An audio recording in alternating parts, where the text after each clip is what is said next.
I'm Olivia.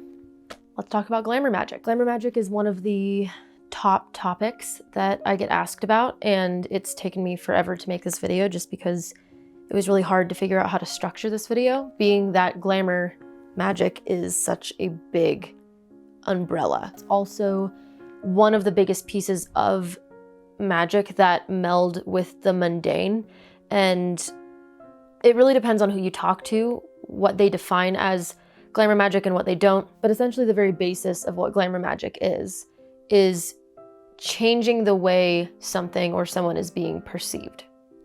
That's it. Like, that is the baseline of what glamour magic is. Because it is really just a shift of perception, it's an influence in how something is being perceived. Glamour magic usually isn't the best thing to rely on by itself. It's a really good add-on. It's one of those things that once you add on to something that's already been in a ritual that you've already been doing, a spell that you've already been working, combining with mundane and actual physical action, glamour magic is a really good oomph. It's a really good push. It's a really good detail. And as we know, the devil is in the details. Another thing is glamours are best used in layers. So you can do one glamour for the day, but it's best if you're layering on, and we'll talk about that as we go through. So we'll just go straight into it. Like I said, the basics of a glamour is changing the way something or someone is being perceived. But you have to keep in mind that each person will perceive that differently, that energy that you're putting out. So it will be a basis line of energy of a specific intention or a specific way of being perceived that you're trying to glamorize yourself or a space or whatever. Different people will perceive that same thing as different things. So for example, if you're doing a glamour to come off more confident, person A that you come into contact with that glamour on might see you as inspiring. It's really inspiring that that person is so confident. Whereas person B might be intimidated by that. Person A is probably a lot more secure in themselves in whatever field or whatever what kind of situation this might be. Whereas person B might be a little more insecure. So in turn, making them perceive you as intimidating and having their walls come up rather than feel inspired or see you as, wow, they're really, really confident. But instead of taking that as a good thing, they might take it as a negative thing. So keep that in mind, because you can only control so much, right?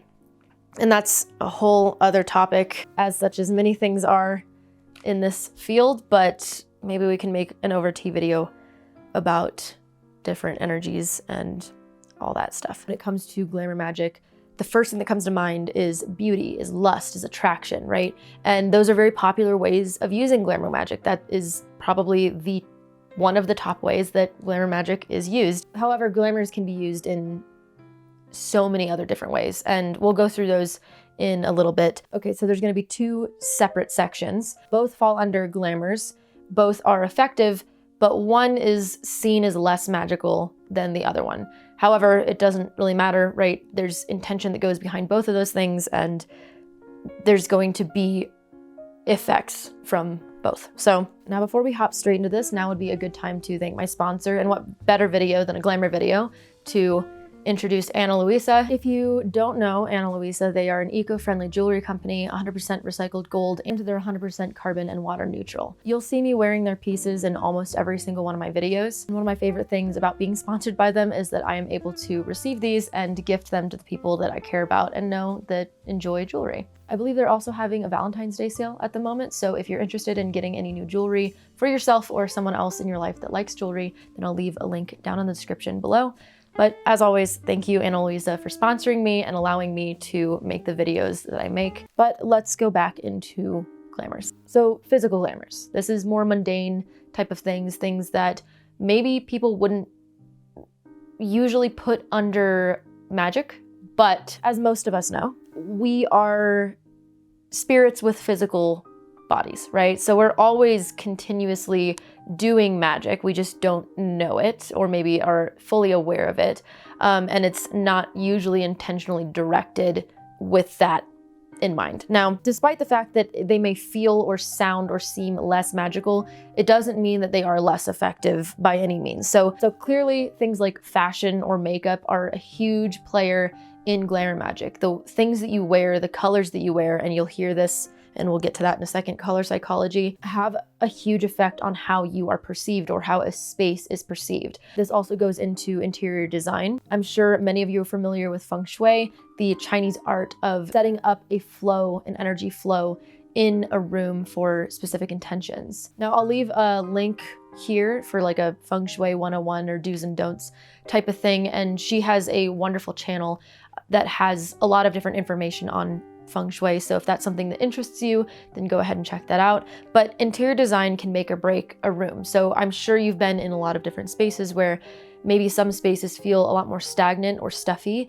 whereas other spaces feel much more spacious or comfortable or relaxing. And depending on how you set up a room and the colors that you use and the way that you decorate and design a room, aesthetics are a very important thing of psychology, of how we interact with our environment and how we feel in our environment.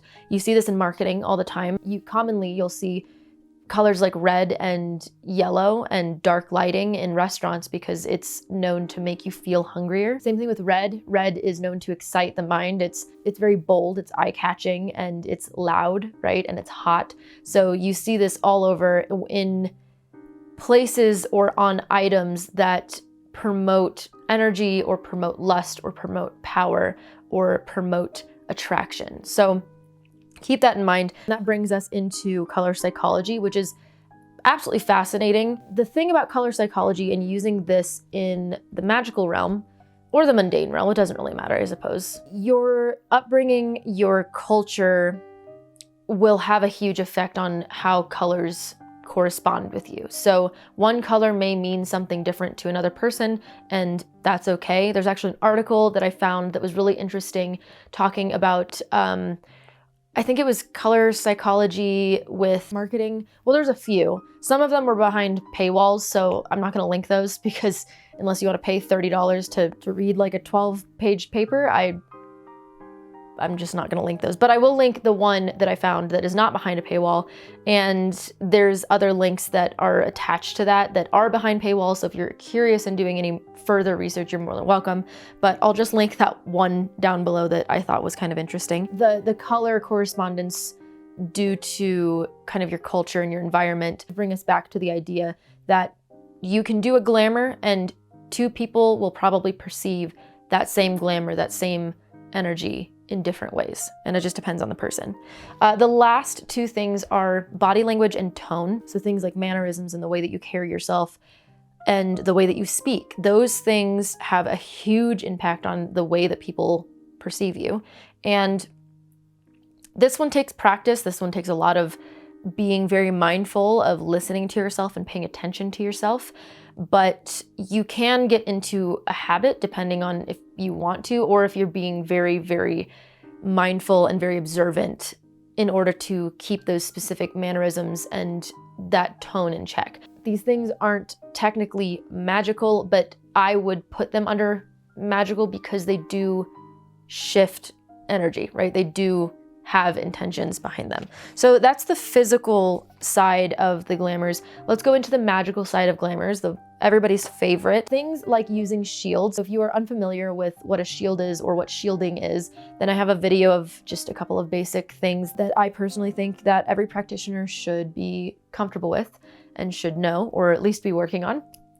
Basically, shielding is putting up a shield by visualizing or just meditating on feeling this shield around you. So if you're not good with visualizing, you can also just feel that energy shielding around you. And most of the time, if you are visualizing, most people will use something like a white or gold light, or kind of like a sheer, like force field type of thing. And that's a really good basic everyday shield that you can just put up and take down at the end of the day.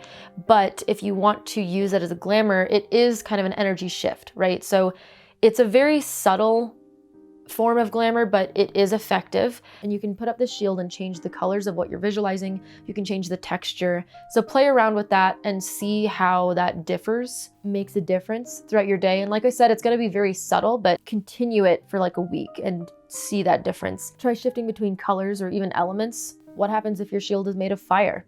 What happens if your shield is made of cold stone earth or ice? Next is charging things. So shower and bath magic, super, super common. You can use magical oils or bath salts that you've charged into the bath and literally allowing it to coat your body and your spiritual form, in turn changing and manipulating the energy around you in order to glamour that into whatever your intention is to glamour into. If you don't have a bathtub, that's fine. A lot of people fret over that.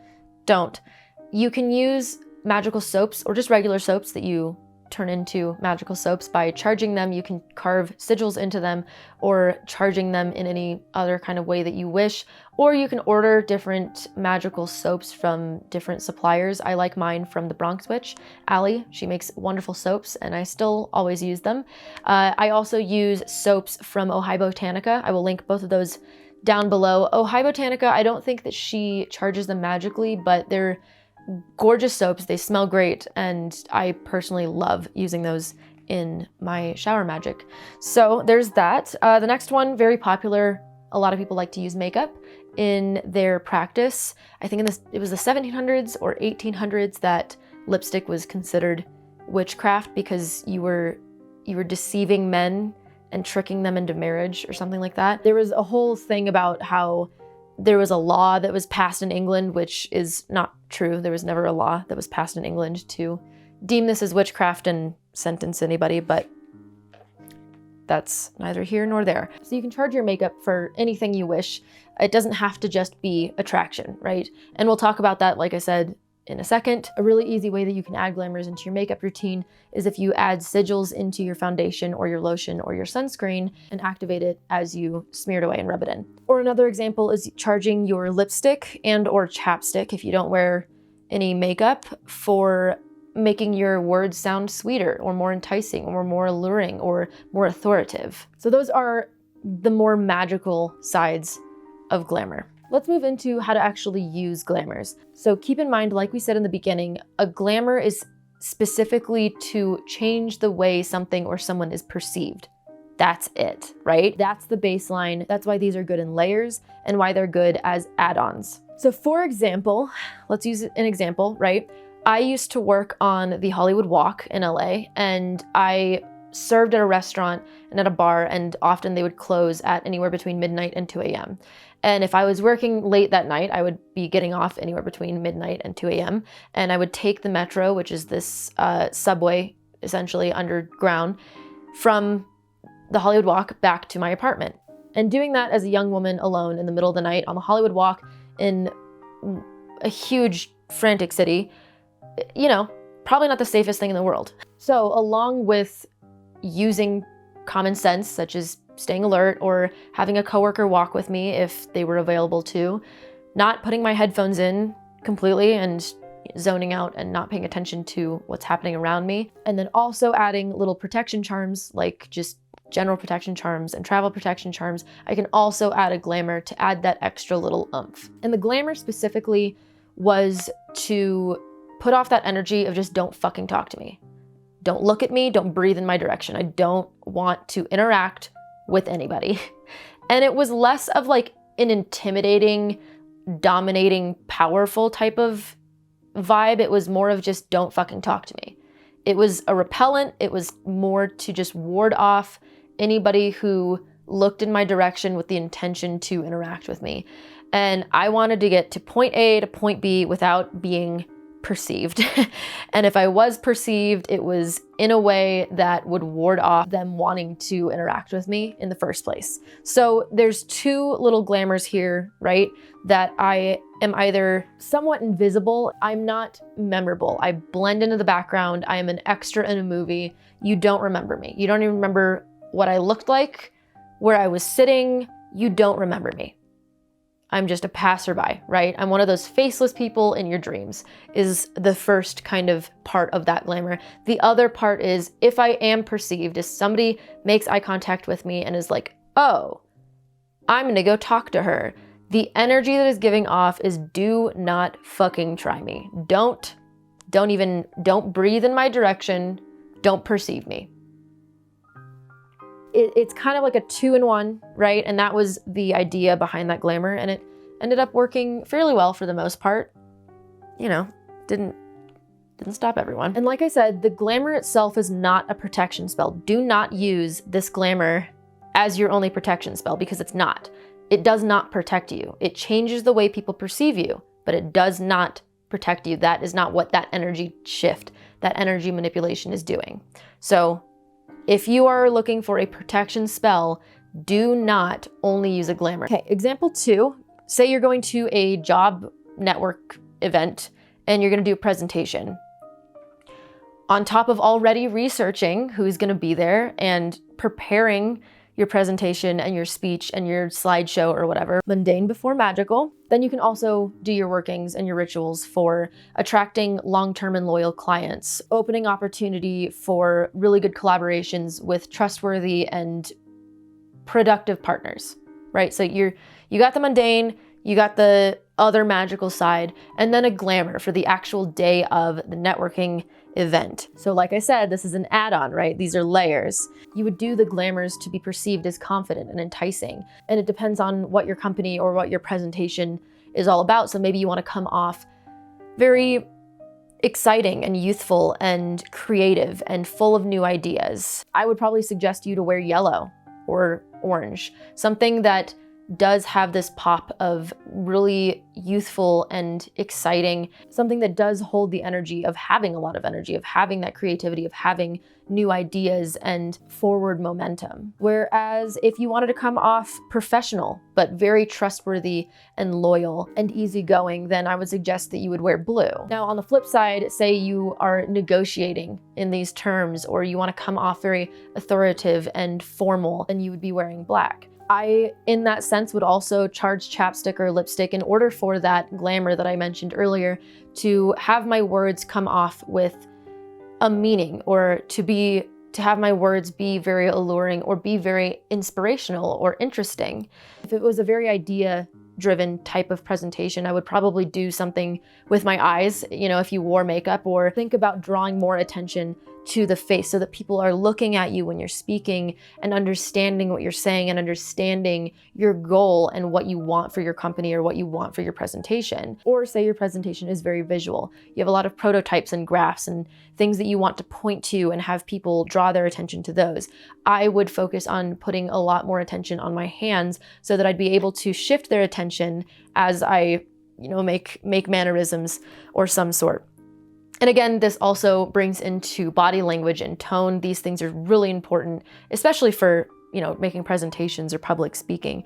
But also, if I was approached on the train, right, I would have those mannerisms. It wouldn't be to be alluring and to be inspirational and something that draws people in. No, it'd be the opposite. It would be very standoffish and give you that impression of that pushback. And I mentioned color theory. I linked a website down below that gives you a really good general idea of all the different influences and the correspondences that people naturally have with colors, but it is set more in like the Western type of culture. You're more than welcome to just stick with the correspondences that work best for you. That is pretty much it. Some closing tips: experiment with one glamour consistently and see its effects. Like I said, glamours are fairly subtle, so keep that in mind. That's why they're very good in layers.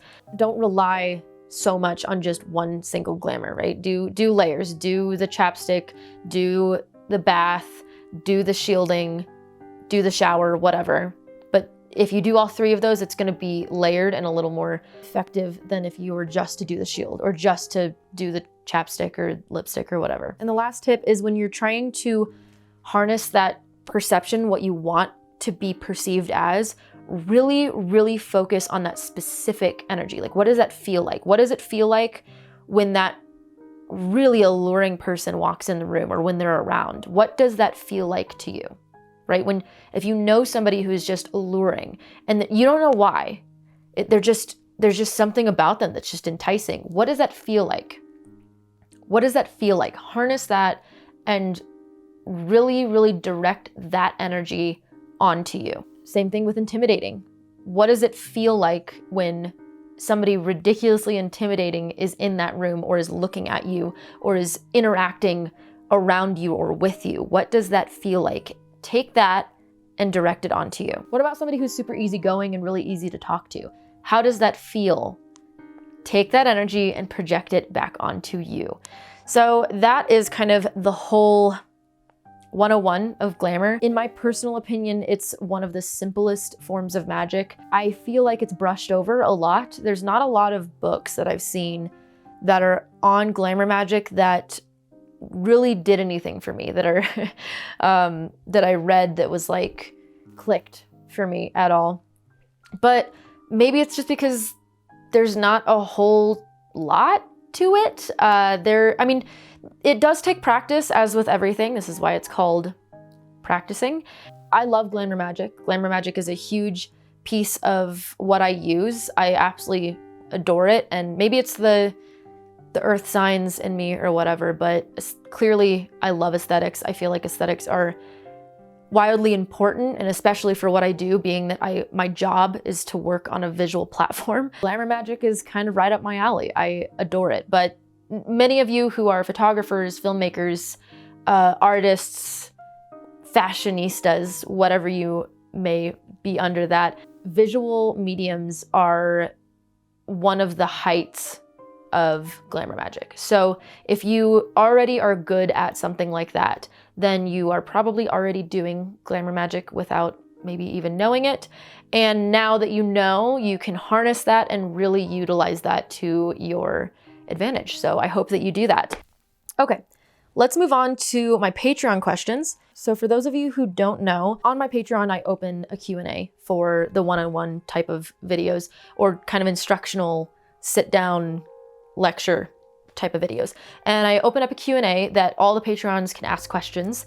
And there were a lot of questions on this one, so I'm really excited to go through them. If I already answered it in the video, I will skip it just because I'm short on time today and I have a deadline for this video, so I gotta get this up. Wow, there's a lot. Oh, I'm so excited. Okay, perfect. So if I already answered it in the video, I'm just going to skip it. And if somebody already asked it and I already answered it in the Q&A and somebody else asks the same kind of question, I will also skip it. So don't feel like I'm just trying to leave you out or anything. If you don't see your question in there, it's probably just because I already answered it.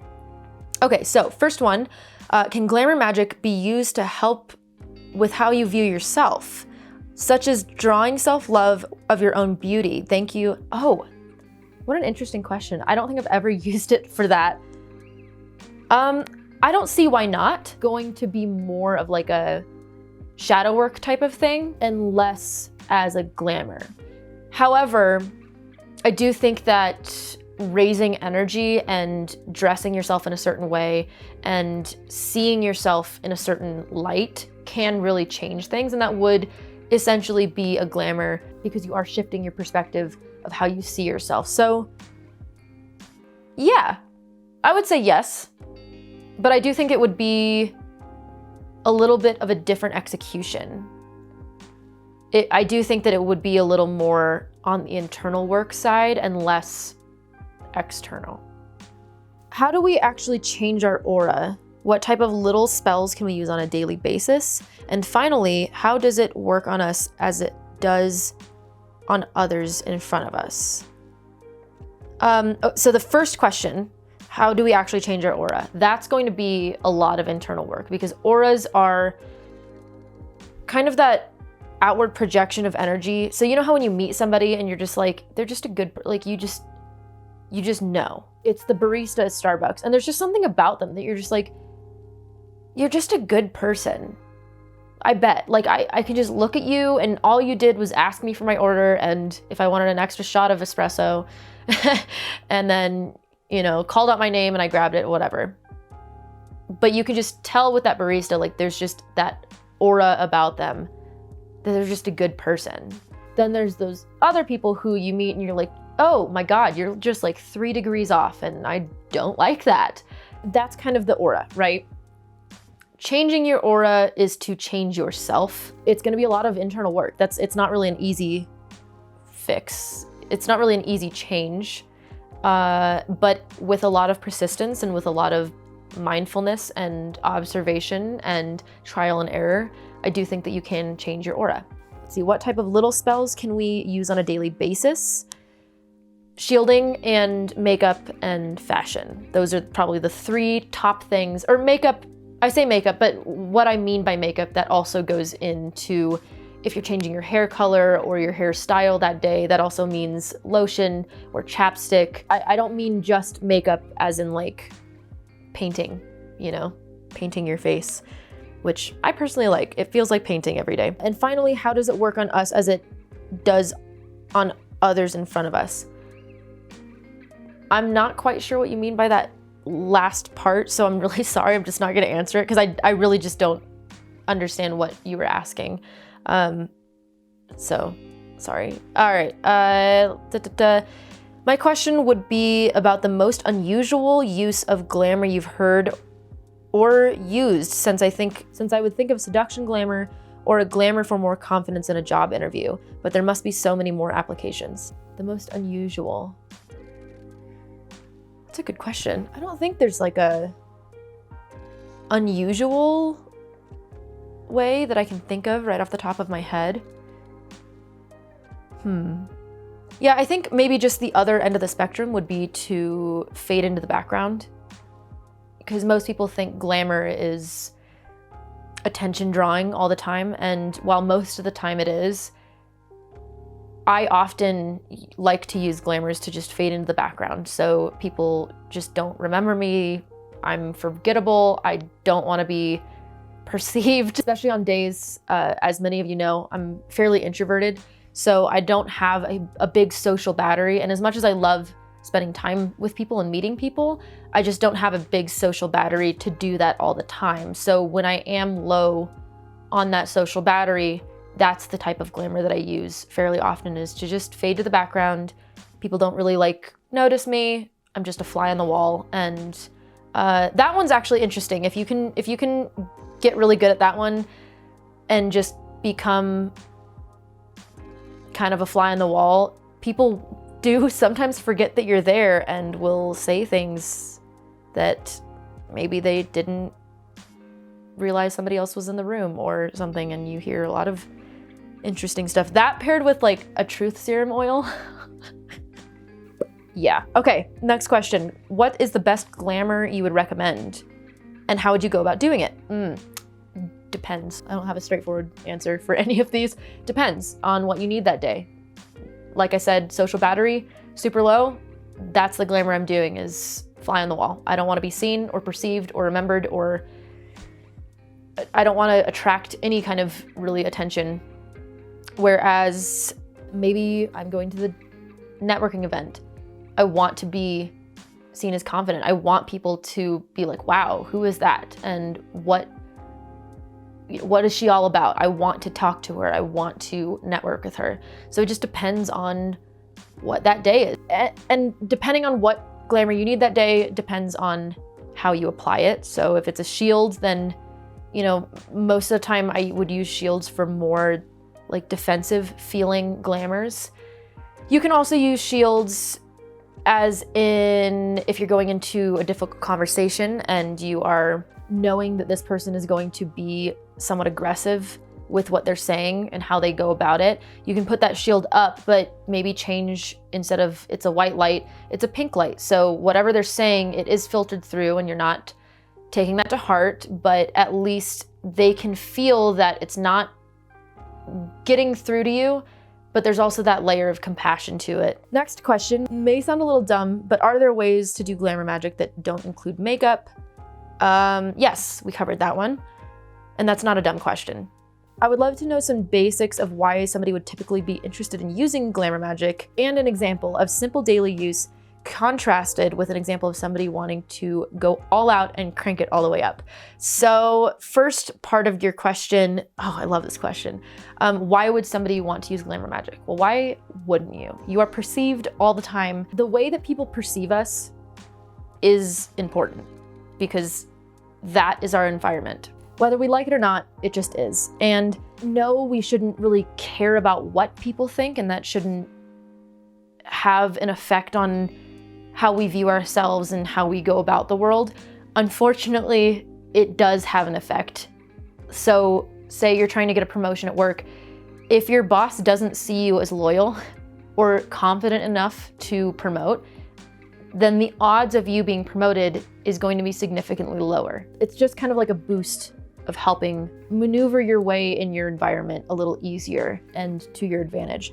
And like I said, I believe that people use glamours all the time. It's just they aren't fully aware of it. Other part of this question, which I loved, an example of a simple daily use contrasted with an example of somebody wanting to crank it all the way up. Most simple way to do any kind of glamour is choose the color that you're feeling that day. Contrasted with cranking it all the way up, like I said, it's layers. It's just layers. I suppose the biggest glamour ritual that you could do is a glamour bath or a glamour shower is really putting all of your intention and really putting all of the energy of how you want to glamour yourself into that bath or showers, you know, into the soaps or into the salt, and lighting candles if you are able to do that safely, lighting the incense and kind of making a ritual. You can chant something if you wish and make it a little more ritualistic, and that would probably be cranking it all the way up. But in reality, the highest notch you can go is really layering it. So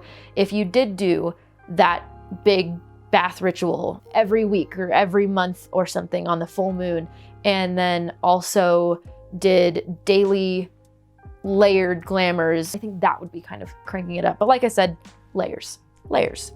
Next question, what kind of glamour magic would you recommend for confidence, and what is the best for protection in glamour magic? So for confidence, colors, like I said, colors, and also working on the mundane version is really working with how you're holding yourself, your mannerisms, and your tone.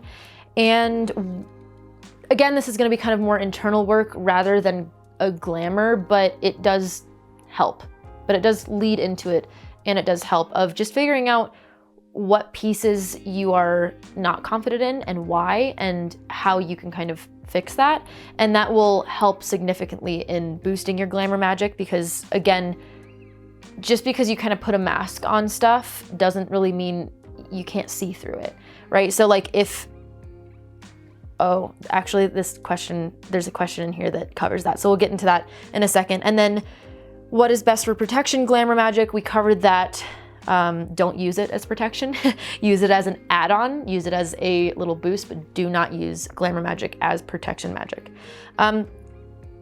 Next question, what are the limits of glamour magic? Like, what would you not use it for? Fantastic question. And again, we did kind of cover this of it is not a protection spell. It is not an attraction spell, which I suppose you can argue that. It just depends, because glamour magic isn't reaching out and attracting things, right? Like if you're doing a luck glamour, then you're being perceived as lucky, but it does not mean that it is giving you luck, right? Now, maybe because you're being perceived as lucky, people are treating you that way and you're getting more benefits in that sense, but you are not reaching out into the universe and manipulating energy and attracting luck. Same thing with you are glamoring yourself for being attractive. People are perceiving you as more attractive and alluring, but it does not mean that you are reaching out and attracting these people with that energy manipulation. You are being perceived. So remember that it is more of like a cloak. It is more of just the way that you are being looked at. It is just the way that you are being seen. I know I keep using the word perceived, but that's literally just the only word that I can think of. So it is just that. It is not reaching out into the energy fields and the universe and manipulating situations. It's purely how people are understanding your current being. That's the limit. That's the limit. This is why you do not use it for protection magic. This is why you do not use it for money magic. And it's an add-on. It's great. They're great add-ons. Add these on to your spells by far. They will make a difference, but do not rely on glamour magic alone. So that would be the limits. Would you have any advice about making a beauty altar where you put on glamour magic? Do you have any herbs you specifically think work best for glamour magic spells? And have you ever had glamour magic go wrong? Okay, so first question in that is any advice of making a beauty altar on glamour magic wherever you want. There are no straightforward answers in a lot of this. I have mine in my bathroom. I really like the way mine is set up. Just set it up how you want. My advice is just build it how you like. It doesn't have to be big. You don't even have to have really an altar for glamour magic or beauty magic if you don't wish. Have any herbs that you personally think work best for glamour magic? It depends on the glamour. Depends on the intention. There's endless, like there's not really like any specific herbs that I'm like, this one. It really just depends on what kind of glamour you're going for. And have you ever had glamour magic go wrong? I guess not wrong, just more of I wasn't being perceived in the way that I was hoping. It's not that the glamour has gone wrong, it's just that the way that other people were perceiving it was just not in the way that maybe I had hoped or expected. Next question, what is the difference between a glamour and just wearing charmed jewelry or accessories during your day? Fantastic question. So a glamour, like I said, perceived, right? I'm being perceived. So if that charm specifically is to, when you're wearing it, is to be perceived in a specific way, then that would be a glamour. But if that charm, such as this one, is for protection, it's not to be perceived in any certain way. Just because I'm wearing this charm, I'm not going to be perceived I'm protected. You know, it's maybe I don't know, but I didn't charge it for that. That's not what I made it for, right? So that's the difference, is if you're charging that jewelry in a glamour sense, in order for whenever you are wearing this piece of jewelry to be perceived as this, then that's a glamour. If it's not, if it's just to attract luck or attract money or attract a lover or be a protection or be a ward, whatever it is, then it's not a glamour. So, great question. Okay, I have to go to class. I'll be right back.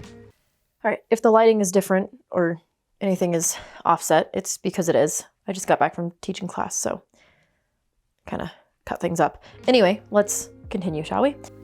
Can glamours be used to make a permanent or long-lasting change? Like, can you use a glamour so much that now it's just your reality and you don't need to put on a glamour anymore? Ooh, I think yes, because a lot of glamour is, like I said, being very aware of how you are being perceived.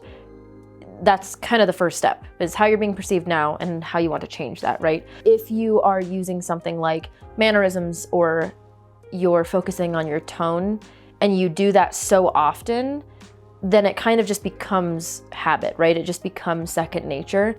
I don't think in the sense of like if you do a bath every single day, if you do a glamour bath, or if you do a shield and glamour that, I don't think that that's going to just stick, right?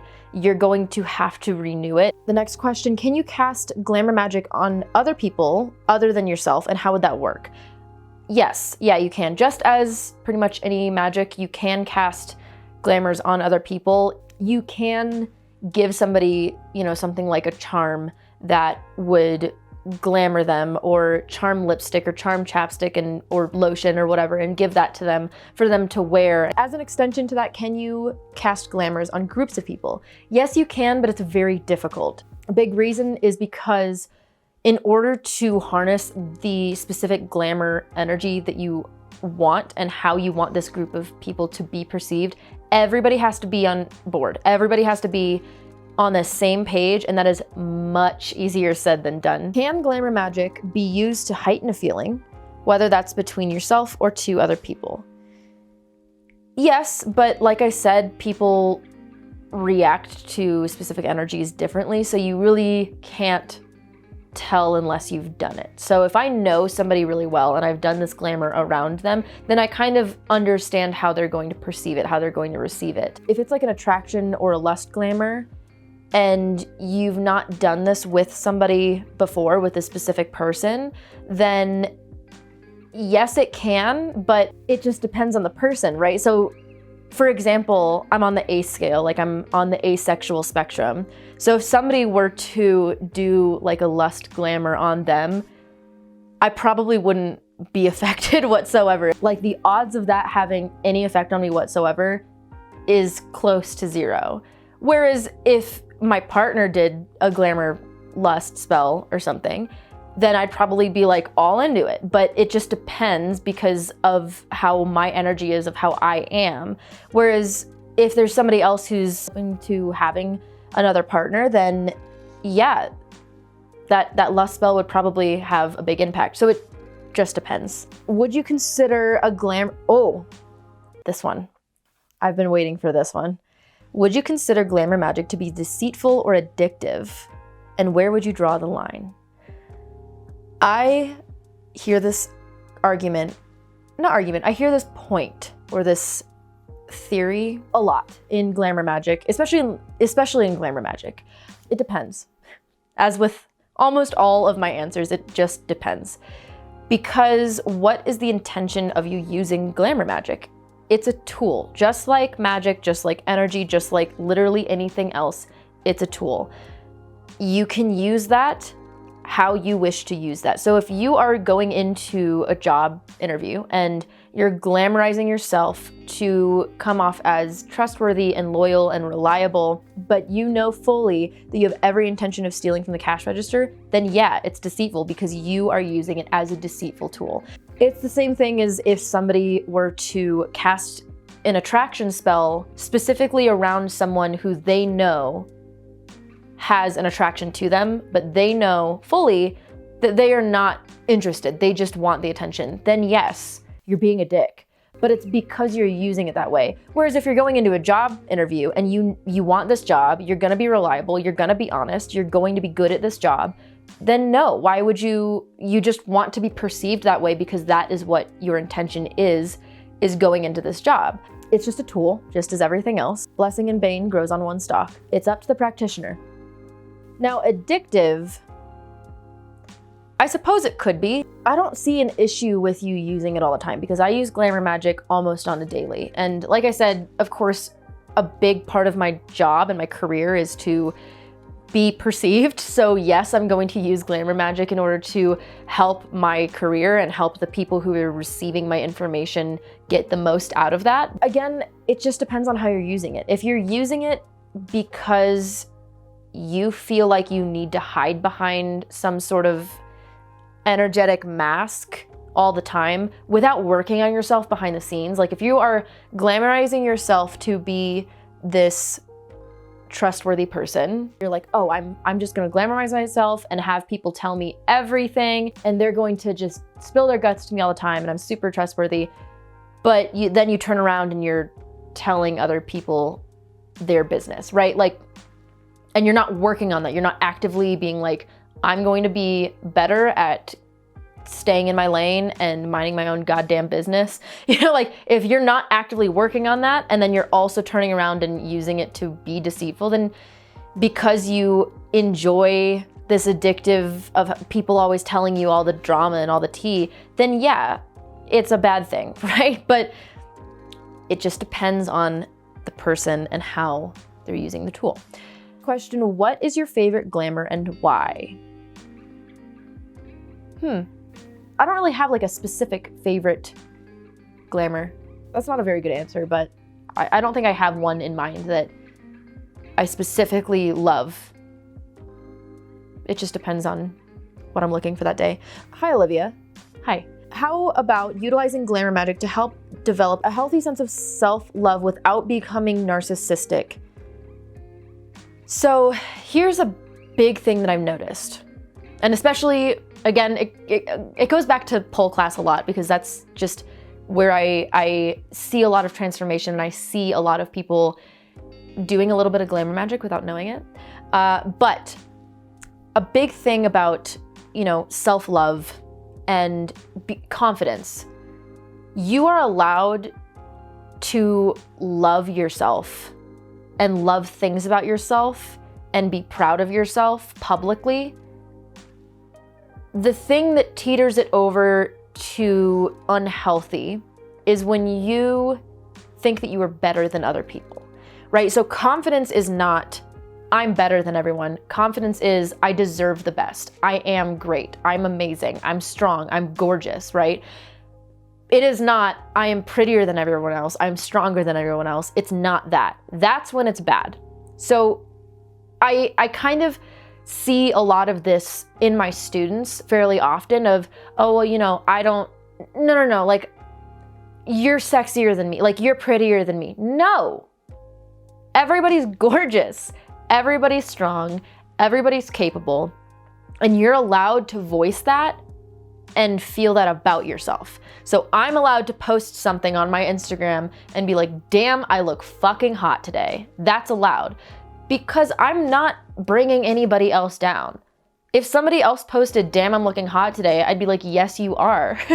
There's no reason. They're not coming out and I'm not coming out being like, wow, I'm hotter than you. That's that line, right? It's when you are pulling other people down is when there's an issue. So that was my whole rant. I see that a lot, and it upsets me that people don't utilize that. Like, you're allowed to hype yourself up. You should hype yourself up. Wow, that went on a whole tangent, but I feel passionate about that.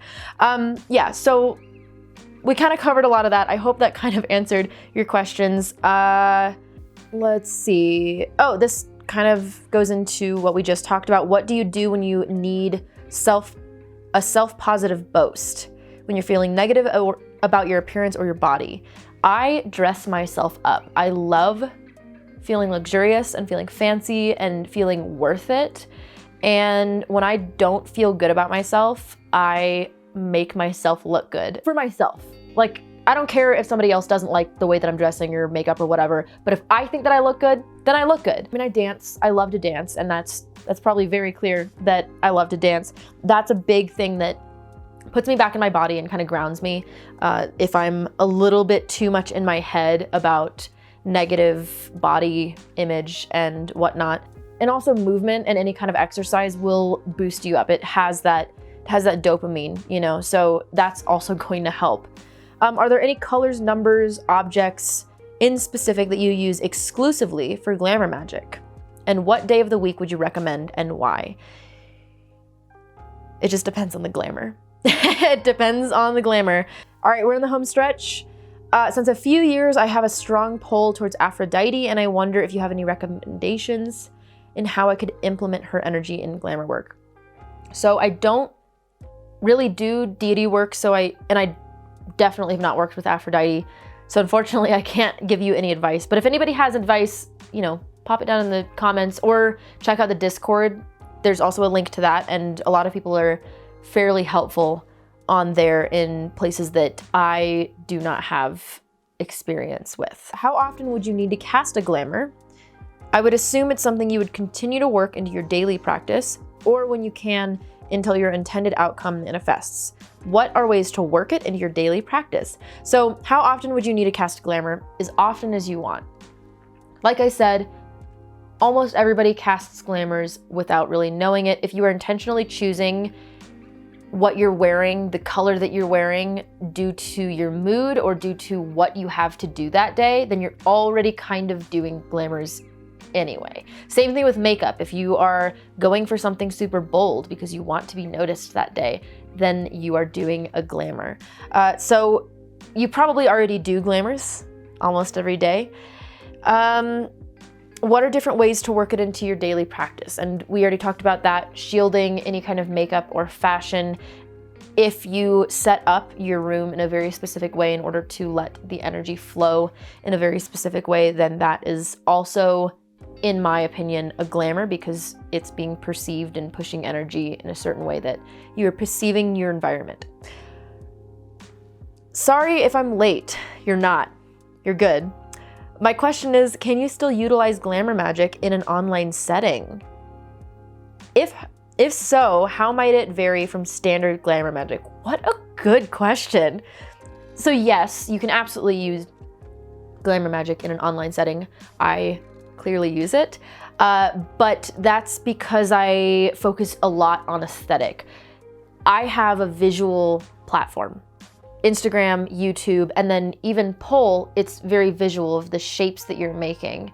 So aesthetics are so ingrained in kind of just everything that I do in general. Also, I just love them. Who doesn't love aesthetics? But the way that my videos come off are going to have an effect on how you are perceiving the information that I'm giving you and how you're absorbing all of that. So if I have something that is super grainy and my audio is shit and maybe I'm super boring to listen to and or look at, any of those, then that lowers the chance of you absorbing anything, of you being attentive, of you being interested. But if I can have something that is somewhat aesthetically pleasing, which is why I like to look nice for you all, right? It's a pop, right? It's more interesting to look at, especially if I match my environment, X, Y, and Z. So that would be kind of considered glamoring, as well as really paying attention to the color scheme of your Instagram, what is it called? Feed. Your Instagram feed, paying attention to that, paying attention to consistency in thumbnail colors and thumbnail styles. Now, I have not really been doing that recently, but that doesn't matter right now. Now, for the magical side of it, Frankie, actually, from Chaotic Witch On, they taught me to do sigils behind things like thumbnails or profile photos. So depending on what that sigil is, it can be used as a glamour. Now, granted, you can also use it for other things, but you can use it to kind of have that perception changed depending on what you're looking at. The difference would be that it's more, I suppose, outward, and it's more in the element of air because of just where it is, where you're working. You're working a lot more in the element of air rather than in the element of self and spirit. You're going to be working mostly in the element of air due to that corresponding with technology and communication and all of that jazz. That is a really good question though. Okay, last one. I just learned that lemongrass can be used in glamour magic, but there was no hints on how it could be used, recommendations.